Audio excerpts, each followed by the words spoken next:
Sejamos todos muito bem-vindos nessa tarde. Para nós é sempre um prazer poder receber a cada um de vocês que aqui estão.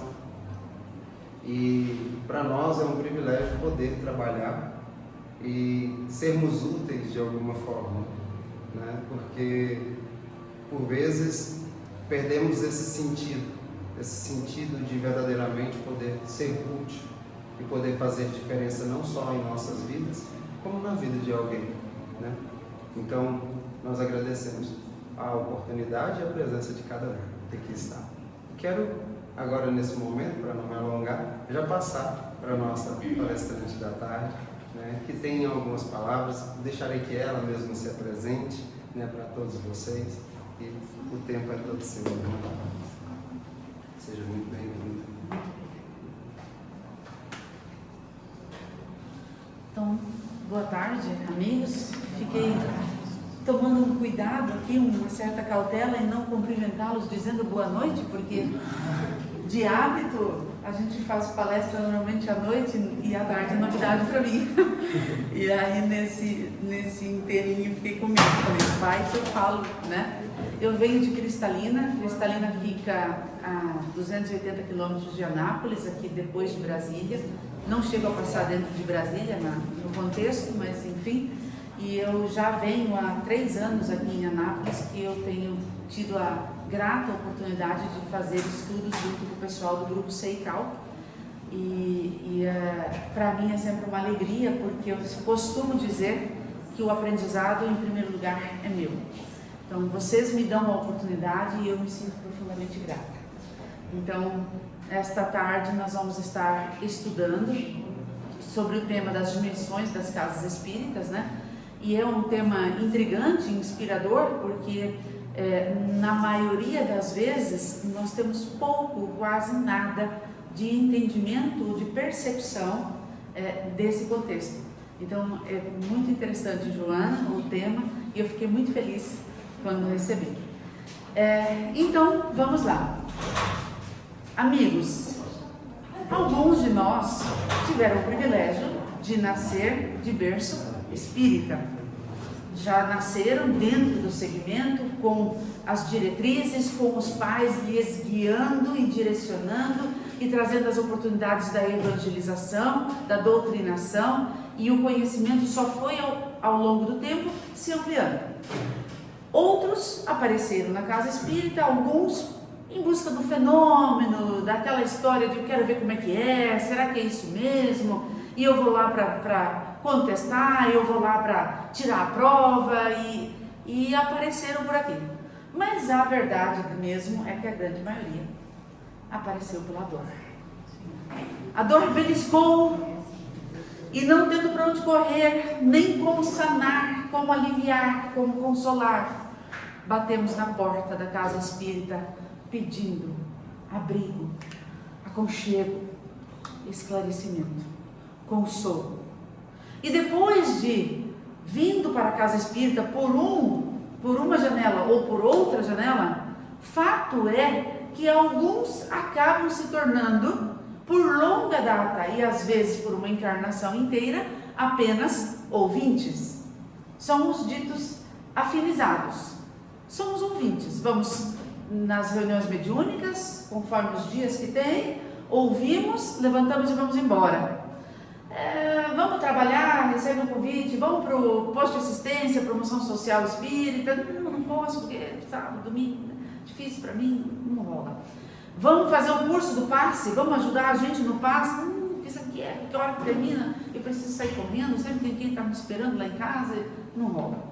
Vamos fazer o curso da mediunidade então, vamos abraçar a causa espírita mesmo. Mas é muito comprometimento, porque tem que vigiar muito, a gente tem que estar muito atento com a nossa conduta, com a nossa disciplina, e eu não estou preparado para isso, porque vai exigir demais de mim. Vou deixar para a próxima encarnação. São os ditos simpatizantes, mas são bem-vindos, são muito bem-vindos, porque embora não estejam abraçando uma causa no trabalho, estão absorvendo conhecimento e preparando, amaciando o espírito para que talvez numa próxima encarnação ou ainda nesta venham a se sentir aptos para abraçar a causa. Então, são muito bem-vindos. Ali vão se sentindo inspirados e vão encontrando outros irmãos que sirvam de inspiração. E temos também aqueles, então, que acabam mergulhando, se arremessando na oportunidade de esclarecimento. Não, eu quero fazer o ESD. Qual? O primeiro curso do ESD, vou fazer. Nem terminou o ESD, está lá na metade do ESD, vai começar uma turma da mediunidade, posso fazer? Aí no sábado, depois da reunião pública, nós vamos ter um curso para eu fazer, eu também. Aquele que quer fazer tudo ao mesmo tempo. Sede, fome de conhecimento, de esclarecimento, uma vontade de dizer, como eu demorei tanto tempo para perceber isso aqui, para cair nisso aqui, como eu pude ter vivido 20, 30 ou 40 anos sem ter contato com o Espiritismo, agora eu preciso não perder tempo. E mesmo estes, mesmo os que mais se dedicam, ainda é comum que não se atentaram ainda, ou que demorem a se atentar para as dimensões, a grandiosidade que envolve uma casa espírita no plano maior. Porque nós somos encarnados, influenciados pela matéria que nos veste, e vestidos dela, nós tendemos a perceber e crer naquilo que visualizamos, que tocamos, que ouvimos. Por mais que sejamos espíritas e reencarnacionistas por consequência, acreditando na vida após a morte, como não temos a mediunidade extremamente aflorada, não estamos vendo no cotidiano os demais irmãos desencarnados, nós às vezes nos esquecemos de nos colocar na condição do espírito imortal. Porque o encarnado que se coloca na condição do espírito imortal, ele age como um espírito imortal. Ele não age para esta vida. Ele não se prepara para enriquecer esta vida. Ele quer enriquecer a sua imortalidade. É diferente. Percebe? É muito diferente. Porque se eu sou um espírito imortal e me vejo um espírito imortal, eu vou trabalhar para a minha autotransformação interior. Porque a exterior é perecível e eu já o sei. Ela vai durar pouco tempo. No máximo, talvez 100 anos. E vai acabar. Então, nós temos essa dificuldade ainda para observar os dois planos de uma casa espírita. Pois bem, o espírito Manuel Filomeno de Miranda, na psicografia de Divaldo Pereira Franco, no livro Tramas do Destino, no capítulo 21, ele vai relatar para nós como se dá o planejamento de lá para cá. Como eles planejam a instalação de uma instituição espírita. E é muito curioso, porque ele diz assim, que em primeiro lugar são escolhidos os espíritos que irão se comprometer em direcionar aquela casa, tanto no mundo extrafísico quanto no mundo físico. Estarão servindo de mentores, de orientadores, de diretrizes, estarão fazendo alertas, serão aqueles que estarão acompanhando as atividades às quais a casa espírita estará se propondo. E ele fala mais, ele fala que os planos da casa espírita, as diretrizes, o objetivo real daquela casa espírita, ele é definido lá antes de começar aqui. Mas como assim? Quais os planos, Sandra? Como assim? Nós temos casas espíritas instituídas com o objetivo, por exemplo, de chegar numa comunidade extremamente carente materialmente, carente de elevação moral, carente de orientações, o objetivo da casa pode ser chegar naquele bairro e fazer uma acolhida. Muitas vezes o posto de assistência faz esse papel e depois se torna uma casa espírita, porque passa a ter adeptos, frequentantes. Mas o objetivo inicial qual era? É fazer a acolhida daqueles espíritos que estão à deriva, perdidos, sem rumo, sem acolhida. Primeiro primeiramente, às vezes até fazendo a acolhida material, suprir a necessidade primeira do corpo, que é o alimento material, e depois oferecer o espiritual. É esse o objetivo? Não. A casa espírita que estará sendo instalada, ela vai surgir no centro da cidade, porque a cidade não tem uma casa espírita, será a primeira. O objetivo é arrebanhar corações aflitos. Vinde a mim, disse o Cristo, todos vós que estáis aflitos e sobrecarregados, que eu vos aliviarei. Ele falou. Então vamos instalar a casa espírita, decisão, para arrebanhar esse povo, indiferente de classe social, de credo. Vamos arrebanhar aqueles que estão aflitos, precisando. Vamos levar o Consolador. Afinal de contas, não é o Consolador prometido? Então, pode ser esse o objetivo. Estes objetivos, essas planificações, elas são definidas no mundo espiritual, segundo Manuel Filomeno de Miranda, bem antes da instalação da casa espírita, dos alicerces dessa casa em si.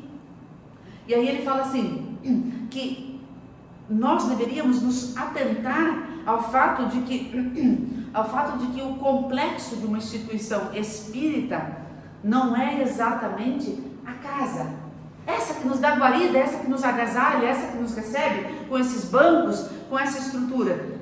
Isso não é a casa espírita. A casa espírita é muito maior do que isso. A casa espírita é o trabalho que ela realiza. A casa espírita é o acolhimento que ela disponibiliza. É o consolo e o esclarecimento que ela oportuniza. Isso é a casa espírita. Nós temos que parar para observar em qual contexto nós estamos inseridos numa casa espírita, porque isso também nos favorece a nossa própria elevação. E aí, ele diz para nós assim, que para que uma casa realmente se constitua, dá a oportunidade de acolher, de esclarecer, de orientar, de fazer o labor apropriado a uma casa espírita, conforme a definição de lá para cá, estes espíritos já preparam aqueles que irão encarnar, também com o propósito de instituir a casa espírita. Veja só o que eu estou falando, que antes de encarnarmos, já ficou definido do lado de lá, que nós iríamos encarnar e instaurar uma instituição espírita, os dirigentes. Já ficou definido de lá. E aí já vem uma orientação dessa equipe espiritual que ficou no plano maior. Que a gente aqui abrisse mão, segundo Manuel Filomeno de Miranda, abrisse mão dos excessos da luxúria, dos excessos do conforto, dos excessos do visual. Que as casas fossem simples, que trouxessem apenas a acolhida, ou em principal quesito, a acolhida moral. E é uma preocupação. E é uma coisa que eu andando muito, eu vejo isso nas casas espíritas. O ar-condicionado é um conforto, mas é um conforto necessário, porque se ficássemos sufocados aqui dentro, não aguentaríamos ouvir um estudo, não aguentaríamos ficar uma tarde, desejaríamos nos deslocar o mais rápido possível, fora um incômodo que nos perturbaria a ponto de não prestar atenção, de nos desligarmos daquilo que está sendo proferido, certo? Então, é um bem necessário? É necessário, é necessário. O que ele está falando é dos excessos, das frivolidades. Cuidar com as frivolidades. Nós não precisamos de mesas cheias de decoração e ornamento, nós não precisamos de uma estrutura que cause aos irmãos menos favorecidos no campo material um desconforto, porque se sentem inadequados para frequentar aquele ambiente. É isso que não pode acontecer. É um ambiente disponível para todos, em qualquer circunstância. Então, ele diz assim, que esses planos, essa estrutura que é planejada no mundo maior, ela tem uma finalidade, que é a de estruturar as bases de uma casa espírita de maneira tão firme, que aguente, que suporte em pé, quando virem as vicissitudes e os tormentos humanos. O que é isso, Sandra? Como assim? Quer dizer que vai vir um terremoto e caiu a casa espírita? Ele está falando de tormentos humanos, ele não está falando de tormentos da natureza, físicos, humanos. Vamos esclarecer. Não tem uma, nem duas, nem três, são inúmeras as casas espíritas que ruíram, que se extinguiram por excesso de vaidade, de personalismo da equipe que dirige uma casa espírita. Porque eu sou o presidente. Não, você está presidente. É temporário. Porque eu sou líder no movimento na minha cidade. Você pode deixar de ser líder a partir do momento em que o que você prega não condiz com as suas ações. Não será mais o líder. Então a preocupação de estruturar uma casa nas bases bem orientadas é para suportar justamente isso. Eu venho de uma casa espírita que passou 2 ocasiões de tormentas nos últimos 25 anos. 2 ocasiões. E nas 2 ocasiões houveram cisão. Rachou. Mas felizmente prevaleceu as diretrizes da doutrina espírita como regra de conduta e o personalismo se retirou. Foi o que aconteceu. As bases, felizmente, as bases estavam bem preparadas. Então a importância da equipe dos encarnados que assumiram isso tudo também estar atento, estarmos extremamente atentos, porque podemos ser nós os desavisados. Está lá no livro, aconteceu na casa espírita. Utilizaram-se de uma médium para destruir uma casa. Uma médium que era comum, igual a todos. Aliás, somos todos médiums ralé. Vamos combinar? Não tem ninguém melhor que ninguém.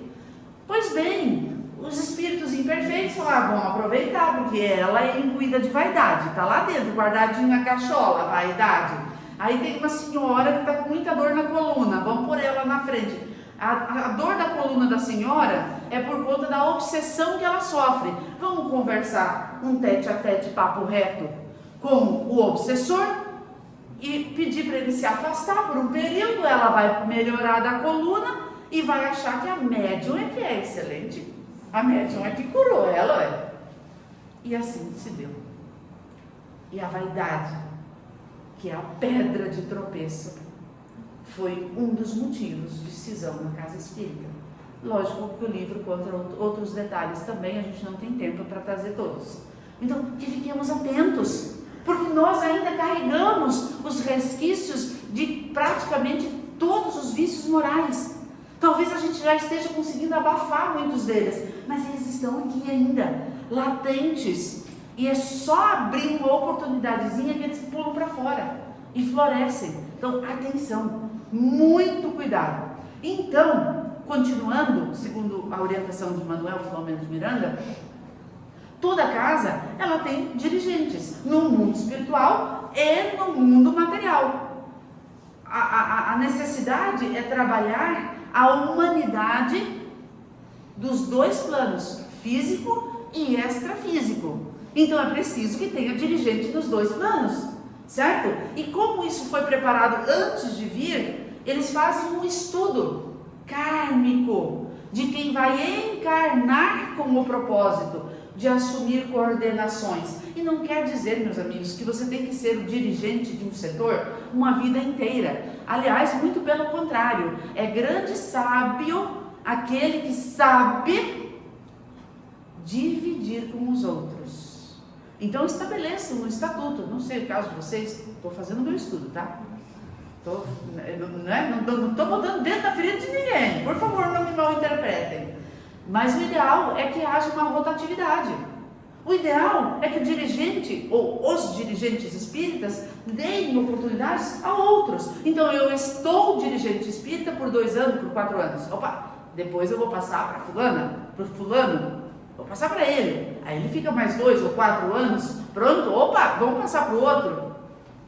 Porque nós estamos trabalhando a nossa humildade, nós estamos trabalhando a convivência em harmonia, nós estamos dando oportunidade para que as ideias mais nobres também apareçam e que cada um se mostre tal qual é. Se ainda é invejoso, se ainda é vaidoso, vai se mostrar. Vai haver uma tentativa de, às vezes, ruptura da casa, é quando o alicerce tem que estar firme para redirecionar esses irmãos. Ah, não, mas aí é um perigo. Amigos, estamos todos em processo evolutivo. Agora nós vamos excluir ou pôr cabresto naqueles que poderiam, quiçá, talvez, trazer um probleminha para a casa espírita. Nós estamos em evolução, é preciso que todos se apresentem tal qual são. E nós não temos que ter medo disso. Esquecemos que temos uma direção espiritual coordenando, acompanhando. Então não podemos nos esquecer desses detalhes. Pois bem, então ele fala para nós assim, que o objetivo de uma casa espírita para os encarnados é proporcionar resgates, redenção, encontrar almas afins. Esse é o propósito de uma casa espírita, proporcionar o entendimento do perdão das ofensas. Então, se no mundo espiritual foi feito um planejamento e um estudo kármico dos dirigentes, como é que isso poderia se dar? Vamos só tentar trazer um exemplozinho. Então, por exemplo, vamos dizer que há 500 anos atrás, eu, Sandra, fui líder de uma rebelião anticristã que desvirtuou uma multidão de 200 pessoas do caminho do cristianismo. Retirei eles do caminho do cristianismo, por um motivo ou por outro. E a história está cheia, lá no passado, de situações similares a isso que eu estou falando, certo? Espírito culpado que sou, minha consciência me cobra, eis que no mundo espiritual é feito um estudo kármico no meu contexto, fala assim, ela está preparada já para assumir a prova de afirmar o cristianismo na vida dela agora, com todas as convicções?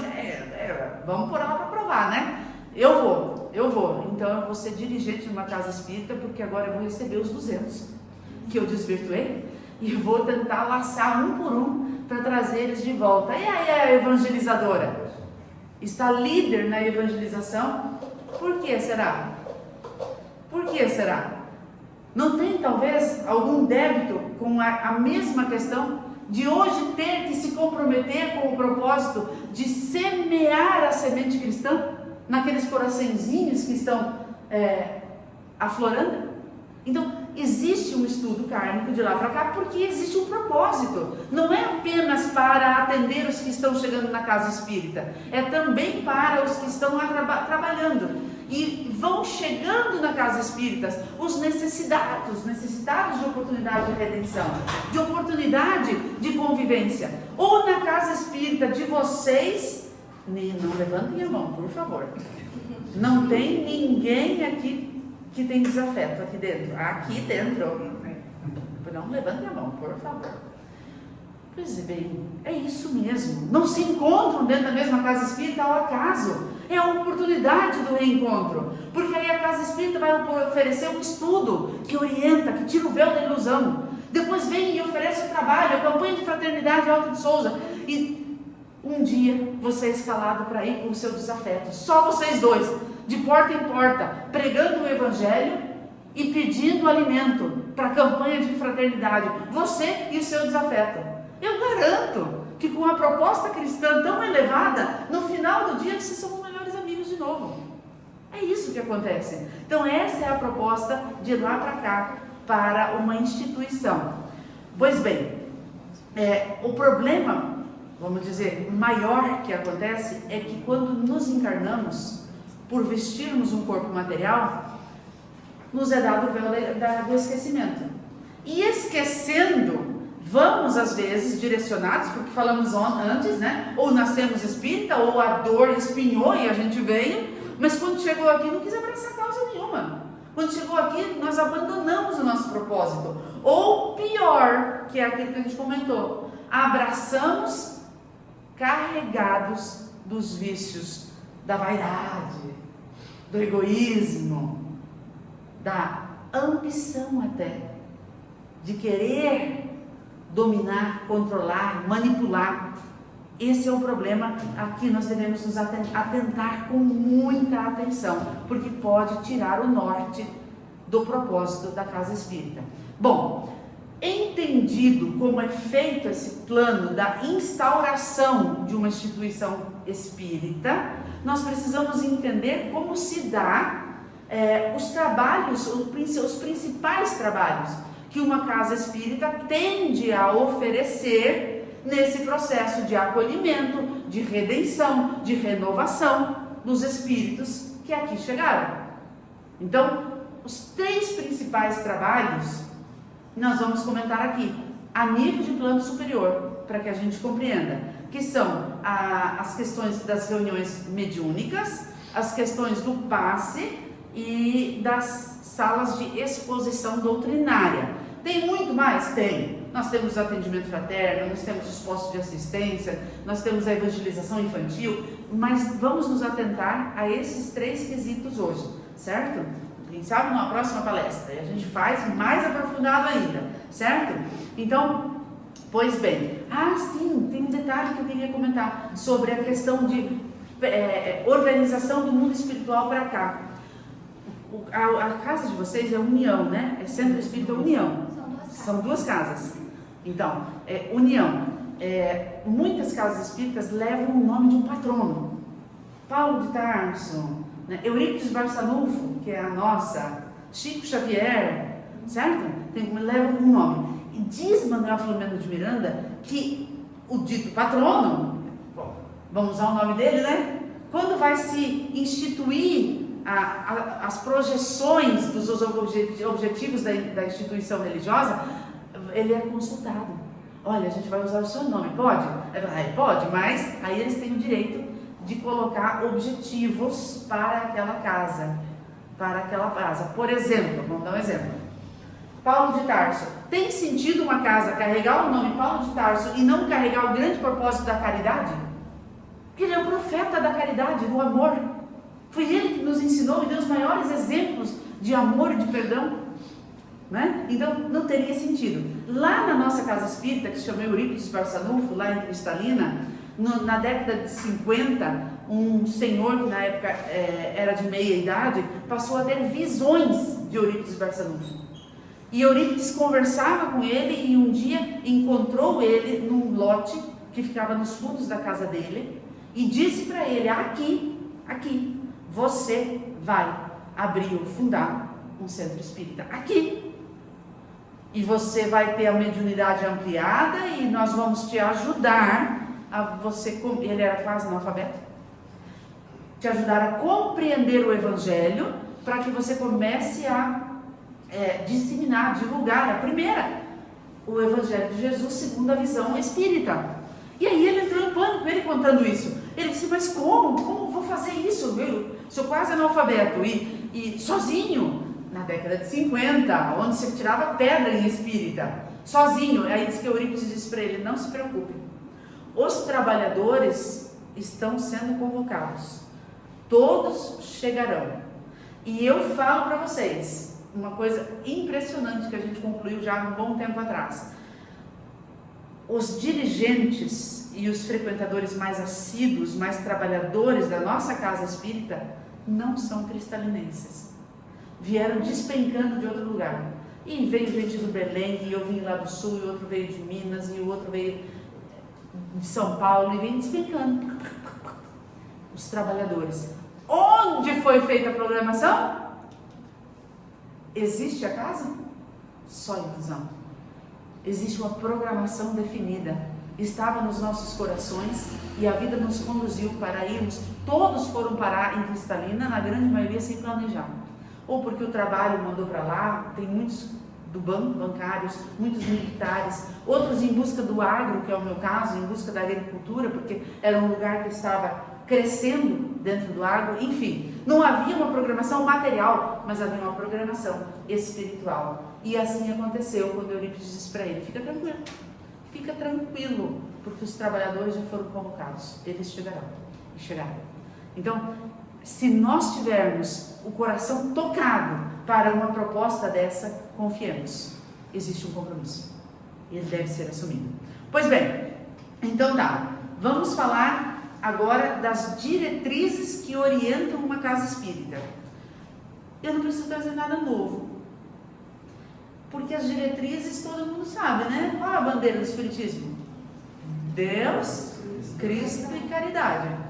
Se eu entender Deus, Cristo e caridade, eu não vou agir com inveja para com o meu colega, com personalismo, porque eu sou melhor do que o outro. Eu não vou querer dar rasteira em ninguém. E o objetivo da implantação de uma casa espírita vai se manter na íntegra. Porque se eu sigo a Deus, eu entendo que Ele é o Criador de tudo e de todas as oportunidades, então não quero passar acima de ninguém, porque a Ele cabe a glória, a Ele cabe a compreensão. E se eu sigo ao Cristo, eu sigo o seu Evangelho, que é de amor, de acolhida, de paciência, de tolerância, de convivência, de benevolência, de perdão das ofensas. Se eu sigo ao Cristo, dentro das diretrizes de uma casa espírita, eu não vou agir inadequadamente.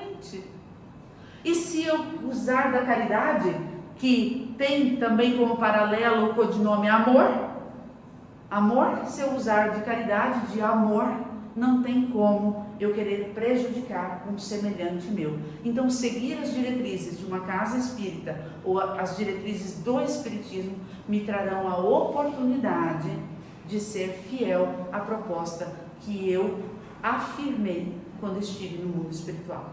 É isso que devemos nos apegar. Muito bem. Então, nós precisamos entrar na questão das salas doutrinárias, que a gente vai estudar os 3 quesitos, certo?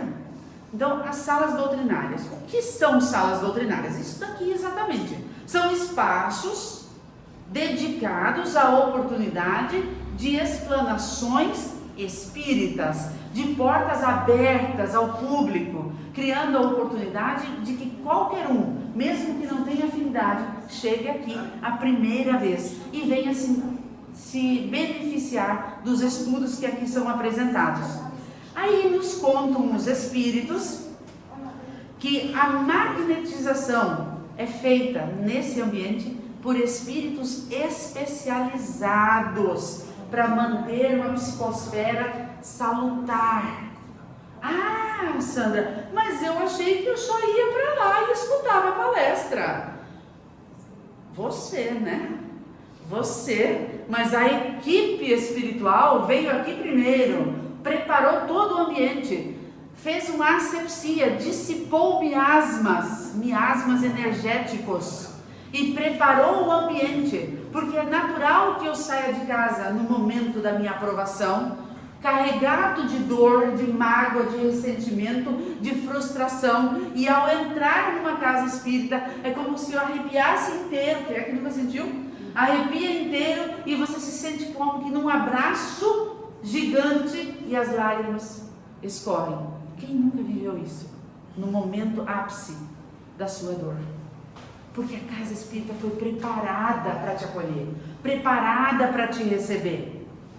E as defesas magnéticas que essa mesma espiritualidade se propõe a colocar numa casa espírita é algo que a gente não se atenta. Uma defesa de quê, Sandra? Vai bandido lá? Como assim? Bom, amigos, primeiro, se viessem amigos ou irmãos nossos equivocados no crime, não vamos chamá-los de bandidos, equivocados no crime, seriam bem-vindos, encarnados, para sentar, ouvir e se esclarecer, certo? O que talvez não seria adequado e nem permitido são as armas, né? Ou então a petulância, ou então a arrogância que afronta, que agride, que ofende, que machuca. Mas se a pessoa está apenas querendo se esclarecer, se nortear, quem somos nós? Somos todos necessitados. E Jesus que disse, não é Sandra que está dizendo, eu não vim para os bons, eu vim para os fracos, para os necessitados. Ele disse, Então seriam bem-vindos. Mas a espiritualidade, ela tem que se precaver. Então o que ela faz? Ela arma uma barreira de proteção na porta da casa espírita para impedir a entrada de espíritos. Vamos clarear uma coisa? Só para lembrar, eu sei que vocês sabem. Kardec deixa bem claro no Livro dos Espíritos que quando falamos alma, espírito encarnado, quando falamos espírito, desencarnado, ok? Então estou falando espírito. A espiritualidade superior faz uma barreira na porta da casa espírita, impedindo a entrada de espíritos hostis, agressivos, desestruturados, para que não adentrem e não causem perturbação. Mas por que, Sandra? Eles também, assim como o irmão encarnado, equivocado no crime, merece a oportunidade, eles também não o merecem? Sim, eles o merecem. Para tanto, os espíritos superiores, a equipe espiritual especializada, faz uma triagem. Uma triagem. A gente pensa que é só aqui, né, que a gente trabalha. Não! Eles se preparam lá e fazem uma triagem. Então é assim, você para cá e você para lá? Não. É uma coisa séria. Os espíritos que vêm para cá e já foram tocados pelo bem, pelo desejo de transformação, já estão esgotados de permanecer em áreas trevosas, em situações lastimáveis, que desejam sair daquele contexto. Esses adentram para ouvir, para serem acolhidos, porque dali eles serão atendidos, porque acima da nossa casa espírita, em plano muito maior, está a instituição espírita do plano extrafísico, vinculada a esta matéria. O plano extrafísico também tem a sua casa espírita, e ali estes irmãos são acolhidos, atendidos, ouvidos, e muitos ficam para tratamento na casa espírita. Olha o tamanho dessa bênção, chega a me arrepiar. É maravilhoso pensar isso, o tamanho do acolhimento. Já outros que não foram ainda tocados pelo bem, que chegaram ali apenas para causar uma baderna, ou porque eles têm algo contra o cristianismo, ou porque eles têm algo contra alguém que eles vieram acompanhando, e eles querem desestruturar, desarmonizar a reunião pública. Esses ficam do lado de fora, não conseguem entrar. Mas aí como é que faz? Eles ficam lá à toa, fazem nada, ficam fazendo o quê? Baderna na rua? É instaurado ou instalado equipamentos fônicos para que eles ouçam os estudos que dentro da casa espírita estão sendo proferidos. E mais que isso, é ampliar neles a capacidade de entendimento, para que eles também se sintam tocados de alguma maneira ou reflitam. Aí vai depender do estado evolutivo de cada espírito, não dá para a gente definir, certo? Deus é quem sabe, mas é oferecido esta nobre concessão, mesmo para os que ficam do lado de fora. E a importância deles ficarem do lado de fora também é para os encarnados, aqui dentro. Porque vocês já imaginaram, se entram aqueles espíritos baderneiros, zombeteiros, hostis, agressivos, com uma energia pesada, contaminada, e se vincula a um de nós aqui que por acaso é médium, ostensivo e ainda não o percebeu, ainda não está preparado para lidar com essa energia, o quanto poderia se vincular aquilo e sair daqui em vez de elevado, totalmente perturbado e desajustado? Aconteceria com qualquer um de nós. Pior do que isso, nós viemos para cá muitas vezes com ideias fixas, as monoideias, ideias pertinentes no mesmo quesito, porque tem alguém nos acompanhando há dias, semanas, meses, com ideias fixas. E aí nós desenvolvemos síndrome do pânico, mania de perseguição, pior, pensamentos suicidas, por influência de um deles. Quando eles são retidos do lado de fora, nos é liberta a consciência, e é quando a gente se fortalece, é quando a gente se enobrece, e por nos fortalecermos, mesmo que ao sair voltemos a nos vincular com eles, criaremos mais resistência a eles, estaremos mais nutridos, porque o passe nos fez uma asepsia.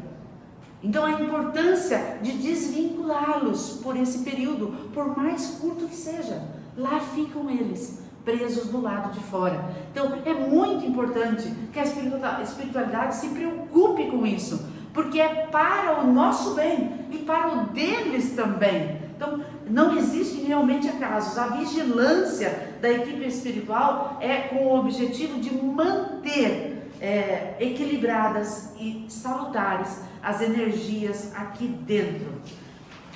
Pois bem, no transcurso aqui das exposições espíritas, diz para nós os espíritos que é ampliado em nós a nossa capacidade de entendimento. E aí entram inclusive os nossos espíritos mentores, que vêm de longa data tentando nos tocar, tentando nos direcionar, porque uma frase lida em algum lugar ou ouvida em algum outro ambiente não nos causa talvez nenhum tipo de emoção ou de reflexão, mas dentro da casa espírita, envolvidos naquela energia, aquela mesma frase causa uma avalanche íntima. E nos conscientizamos: o que eu estou fazendo da minha vida? Eu preciso mudar. É a minha hora. Por conta desse preparo durante a explanação. Outra coisa acontece. Eu não sei se aqui nós temos outros explanadores de reunião pública, mas se tem, hão de concordar comigo. Nos preparamos muitas vezes para levar uma explanação numa linha. E vamos por aqui. Aí quando chega aqui e começa a conversar, muda de direção o assunto. A conversa vai totalmente para o outro lado, e aí lá fora, na hora da confraternização, na hora de nos inteirarmos com os colegas, na hora do abraço, alguém chega e fala assim: você falou aquilo para mim, né? Ah, falou. Como é que você sabia que eu estava passando por aquilo? Aí você fica vendido com aquela cara de paisagem, né? Eu não sabia. É espiritualidade, acolhendo aquele irmão no momento propício em que ele está aberto, pronto para receber, pronto para ser agasalhado, orientado, direcionado. Então, durante esse período, a espiritualidade também está nos ajudando. E aí é imprescindível que estes ambientes não coabitem com as frivolidades. Que são frivolidades? Assuntos que não acrescentam, que não somam nada. Por exemplo, vou dar um exemplo bem besta: a mulher comentando o sapato e a roupa da outra mulher. Não acrescenta nada, mas quando a gente vê, já fez. Sou mulher também. A gente já fez. Às vezes nem comentou com a outra, olhou e só pensou. Mas o nosso pensamento não é linha direta de comunicação. Como os espíritos se comunicam? Pelo pensamento. E o meu pensamento, ele não plasma uma imagem no mundo espiritual?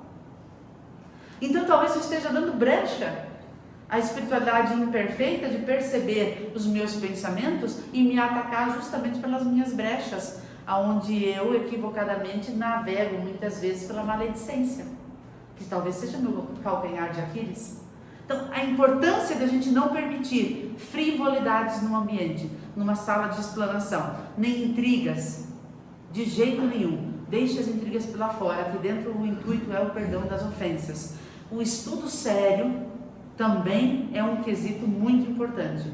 Não precisamos nos preocupar em promover um estudo rebuscado, floreado de palavras, isso e aquilo. Não, um estudo instrutivo, um estudo que orienta, ponto. É esse o objetivo, certo? Muito bem, vamos lá.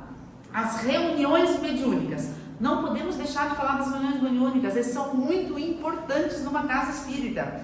Então, os espíritos nos dizem que a espiritualidade tem um cuidado constante e intenso para não comprometer o êxito, o sucesso de uma reunião mediúnica. Então, nesse compromisso da espiritualidade, eles fazem constantemente uma asepsia, uma varredura, uma limpeza do ambiente ali. Por quê? Porque na sala mediúnica é comum, por se tratar de uma sala muitas vezes de desobsessão, é comum que espíritos sofredores, que espíritos ainda arraigados, apegados aos excessos desvirtuosos, fiquem ali alojados. Então, para que aquelas energias ali sejam apropriadas ao bom êxito da reunião, eles entram e fazem uma limpeza e uma harmonização. No livro Depoimentos Vivos, de Divaldo Pereira Franco, o espírito João Cleofas, ele fala para nós que esta asepsia, ela é tão rigorosa que eles se preocupam, que ele usa o termo, com evitar as larvas psíquicas. O que poderiam ser as larvas psíquicas? São aqueles gatilhos psíquicos que a gente tem para nos arrastar aos equívocos, aos desajustes, aos desequilíbrios emocionais. Por exemplo, quem sofre síndrome do pânico, uma larva psíquica pode ser os gatilhos que te façam pensar, levar o pensamento sempre de que alguém está te perseguindo, de que alguém está de olho em você. Então, dentro das reuniões, sala de reunião mediúnica, eles ficam evitando que esses pensamentos aconteçam para desajustar ou desequilibrar. Ele diz também que eles tentam evitar as ideoplastias, que é justamente o que a gente falou antes, que são os quadros, as imagens daquilo que a gente viveu, que sejam principalmente as ideoplastias nos campos dos excessos, dos equívocos, dos problemas vivenciados. Então, por exemplo, o espírito obsessor que está lá em tratamento, ele está com uma ideoplastia do momento em que ele foi assassinado. Então eles tentam retirar aquilo, não tem como tratar o cara se ele não para de pensar no momento em que ele foi assassinado. Ele precisa dar a volta na curva para começar a enxergar a oportunidade que ele está tendo de redenção ou regeneração de si mesmo através do perdão das ofensas. Então eles têm esse cuidado. Ele fala ainda mais, o Espírito fala para nós que é um ambiente cirúrgico. Gente, uma sala de cirurgia no hospital não tem todo o cuidado para que não haja contaminação? Porque senão nós teríamos um problema grave de infecções também graves ali. Da mesma maneira, a sessão mediúnica, eles tratam quase como um ambiente cirúrgico. E ele diz ainda que ali são realizados por longos percursos, tratamentos no cerne do perispírito, do encarnado e do desencarnado. Porque se nós estamos fazendo um processo de desobsessão para um encarnado, vai ser atendido o encarnado e o que o lhe obsidia, desencarnado. O tratamento é para os dois, no cerne do seu perispírito. O que quer dizer isso? Um dedo na ferida, direto na ferida, no problema dos dois. Ali vai ser tratado a nível espiritual. A nível espiritual. É uma afirmação que o Espírito João Cleofas faz para nós. E aí a gente não pode esquecer o seguinte, a gente fala, mas será que uma sala mediúnica, meu Deus, comporta 10 trabalhadores encarnados, 12, talvez nem isso, a sala é pequenininha, aí como é que faz? Aí a gente atende 3 pacientes encarnados por vez, aí fica tão limitado, porque nós somos 8 bilhões aqui no planeta Terra, e a gente sabe que tem outros tantos, em número de 3 vezes isso, no mundo espiritual. Como é que faz para atender todo mundo? São tão pouquinhas as casas espíritas. E aí os espíritos nos dizem, não se preocupem, limitado é no campo físico, no campo espiritual é adimensional, não tem dimensão, ela pode se expandir conforme a necessidade. Então nós estamos encarnados atendendo 3 pacientes para desobsessão e eles estão atendendo 200, 500, porque eles têm equipe, podem, têm recurso. E aí tem outro detalhe, a espiritualidade nos fala que nas salas mediúnicas há espiritualidade, nas salas mediúnicas espirituais, lembra? plano físico, extrafísico. Na parte espiritual, eles acoplam equipamentos apropriados e adequados para o atendimento e tratamento. Inclusive, ele cita de um equipamento que favorece com que o espírito reveja as duas últimas encarnações, para que ele compreenda por que passou por dada circunstância. E nós temos um exemplo muito prático disso no livro Memórias de um Suicida, onde é feito o atendimento para o espírito Amadeu Ferrari. E lá, Ivone Pereira do Amaral descreve, pela psicografia dela, mas o espírito é Camilo Cândido Botelho. Ele descreve para nós que é um telão com vida própria. No telão tem movimento e cor. E ali o espírito vê a si na última encarnação. E aí ele vê o crime que ele cometeu contra a lei de Deus. E compreendendo o crime que cometeu outrora, voltando para a última encarnação, fica justificável, compreensível as moléstias que teve que suportar na última encarnação. Assim também, João Cleofas diz para nós que nas salas mediúnicas, esses tipos de aparelhos estão acoplados no plano extrafísico, para auxiliar os desencarnados que estão ali recebendo. E não só eles não. O que você faz da meia-noite às 6 da manhã? Dorme? Não. Espírito não dorme. Quem dorme é o corpo. Você pode estar vindo aqui ou para ajudar a atender, ou para passar nessa sessão, porque você não encontra nada que te conforte, porque você não consegue aceitar por que tanta moléstia na sua vida. E vendo um contexto desse, você vai abraçar a sua causa e dizer: não, eu estou merecendo, bora pegar minha mochilinha, colocar nas costas, bora, a vida que segue. É isso aí, essa é a proposta. Muito bem, então esta é a reunião mediúnica. A sala do passe. O espírito Aulus, no livro Nos Domínios da Mediunidade, ele diz que, como a sala do passe é sempre invadida por nós encarnados, imbuídos dos melhores pensamentos, da nossa humildade, das nossas virtudes, ou alguém senta lá arrogante para tomar um passe? Senta lá assim: não sei nem o que eu estou fazendo aqui, porque eu sou tão maior, eu sou tão autossuficiente. É assim que você senta para tomar passe? Você senta lá pianinho, orelhinha baixa, rabinho entre as pernas, e fala: Senhor, tá doendo, me acode, derrama, me banha de energia que eu estou precisando.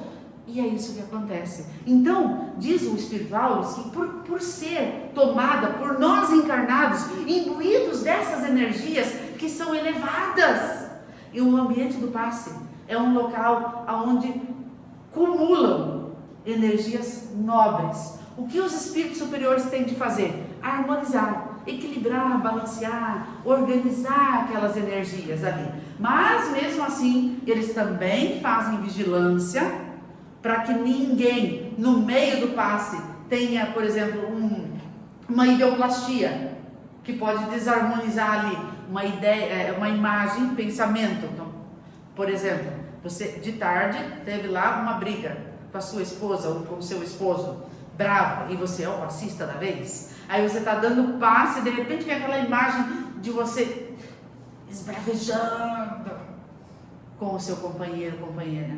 Então, para evitar que isso venha desarmonizar ou retirar a oportunidade do passista, eles estão ali atentos para impedir que esse tipo de situação aconteça. Mas cabe também a nós, né? Porque se eu estou me propondo a trabalhar, eu tenho que fazer o mínimo de, nos dias de sessão mediúnica, nos dias de passe, que eu serene. Hoje eu não compro briga, eu sou briguento, mas hoje não. Hoje eu vou engolir, e vai engolindo, e você vai melhorando. É possível, nós devemos fazer isso, engolir os caroços. Sempre se diz, ditado popular, que se mede a força de um homem pela sua capacidade de engolir sapo, caroço. Falando da vida social, cotidiana, porque realmente, homem fraco é aquele que sai esbravejando, esbufeteando, comprando briga com todo mundo. Grande e forte é o homem que sabe engolir, que sabe dar a volta por cima. É onde? Então, esse também é o objetivo do passe, que a gente se prepare para isso. E aí tem outra coisa que a gente não pode esquecer. A gente está achando o quê? Igual a médium lá do livro Aconteceu na Casa Espírita. Ah, mas eu sou muito boa. São anos, 20 anos dando passe. Não. A nossa contribuição, desculpa, tá? Não queria jogar um balde de água fria. É mínima. Mínima. Espiritual nos diz. A sua contribuição é a transformação que você deve fazer dentro de você. Você pode dar um pouquinho de energia magnética, carnal, só. Fluidos materializados, que é muito pouco. A maioria do que nós recebemos quanto pacientes são fluidos psíquicos, emocionais e fluidos salutares, orgânicos, que vêm da equipe espiritual. Nós estamos ali para transmitir apenas. Passa por nós e neles chega. Então, menos. Não vamos subir a bola. Vamos ficar aqui embaixo. Pois bem, então, sendo assim, a vigilância da espiritualidade na sala do passe também é importante. E nós devemos nos preocuparmos com a importância de trabalharmos o nosso lado interior. Outra coisa na sala do passe que é importante falar: não nos atendemos com frivolidades. Ah, mas os passistas têm que estar todos de branco. Não muda nada. Ah, mas nós temos que, os pacientes de um tratamento têm que estar todo de branco para mostrar pureza. Não, pureza vem de dentro, não está na roupa. Ah, mas a sala tem que ser pintada de lilás que inspira a espiritualidade. Não muda nada, pode estar no tijolinho. O trabalho acontece do mundo espiritual para cá, com o nosso auxílio daquilo que melhor tivermos para dar. Ponto. O resto é matéria. E para concluir, depois a gente ter um pouco de noção da amplitude, da grandiosidade que representa uma casa espírita, do mundo maior, vinculado a este mundo carnal, eu trouxe uma expressãozinha de Emmanuel, e ele escreveu isso no prefácio do livro Missionários da Luz, psicografia do Chico Xavier. E lá no prefácio ele diz assim, que ao Espiritismo cabe a grandiosa tarefa de instruir, de consolar, mas que não basta dar ao Espiritismo apenas o atributo de consolador. É o consolador prometido, mas não basta apenas esse atributo. Nós precisamos dar ao Espiritismo as feições de movimento libertador de consciências e de corações. Nós precisamos ajudar a dar essa feição de libertador. Quem de nós aqui não foi favorecido já por se libertar de pequenos preceitos que carregamos talvez há milênios e que hoje conseguimos enxergar com outros olhos? Como, por exemplo, que nos foi pregado em outras encarnações, em outros segmentos religiosos, antes do Consolador Prometido chegar, de que irmãos desvirtuados do caminho reto deveriam ficar discriminados. Pior, suicidas não merecem nenhuma oração, nem serem sepultados dentro do cemitério. Aonde eu cresci, era assim. E hoje nós não nos libertamos disso. Hoje não são eles que a gente quer abraçar e dizer: irmão, você precisa de acolhida, você precisa de esclarecimento. Não é um espírito suicida por quem a gente ora tanto. Então, precisamos trazer para o Espiritismo esse conceito libertador de consciência, de paradigmas de corações. Que Jesus nos abençoe. Muita paz. Então, queremos agradecer a Sandra, né, por trazer palavras tão esclarecedoras de uma forma tão natural, necessárias, né, porque, como ela mesma disse, por vezes a gente vai ver tantos expositores, né, de forma tão rebuscada e não traz o entendimento. Nós precisamos de entendimento, né? Então, mais claro que isso, Sandra, acho muito difícil, né? Então, foi muito esclarecedor. Nossas duas casas são fundadas, essa aqui, Deus Cristo Caridade, era a bandeira Deus Cristo Caridade, lá do Frei Eustáquio, Casa do Caminho. Então, aí as duas se tornaram Centro Espírita União, né?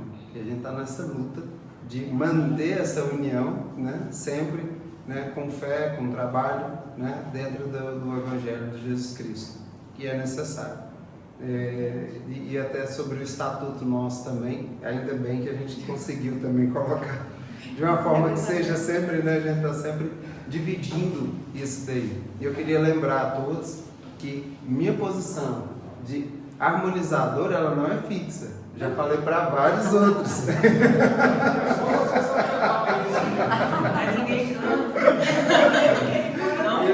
Minha posição não é fixa. Fiquem à vontade, viu? Fiquem à vontade. É sempre bom a gente ouvir, né, pessoas diferentes. Mas o que a Sandra fala é muito importante sobre esses aspectos. Além de todos, é que assim, ninguém aqui é insubstituível. Né? Todos nós estamos aqui apenas, né, cumprindo uma parte.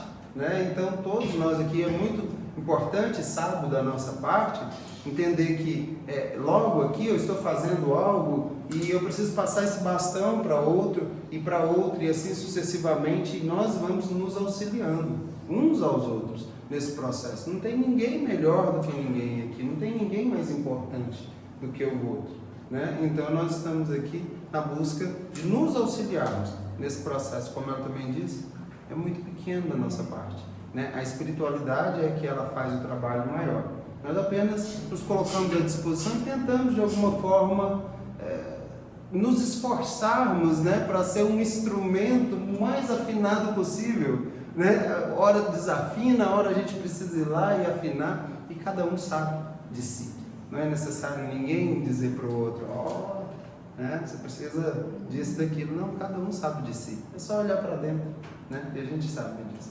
Só agradecer, né, e dizer a todos, né, dessa satisfação de podermos desfrutar desse espaço, desses momentos aqui que nós estamos tendo. Né? É muito, muito gratificante.